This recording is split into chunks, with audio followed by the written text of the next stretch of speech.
कुणा वाचून कुणाचं काही चढत नाही, कधीच आणि कसलंच नाही.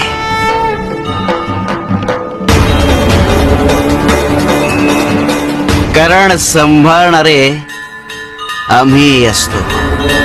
अरे अगदी तशीच वेळ आली तर तान्ह बाळ सुद्धा आईविना जगतच की. आज सुद्धा काही एक अडणार नाही. शिवशंकर शंभो.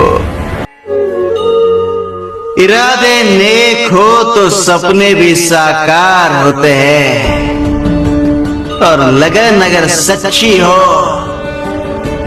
तो रास्ते आसान होते हैं. जमने अगं काहीतरी गमावल्यासारखं वाटतं, पण ते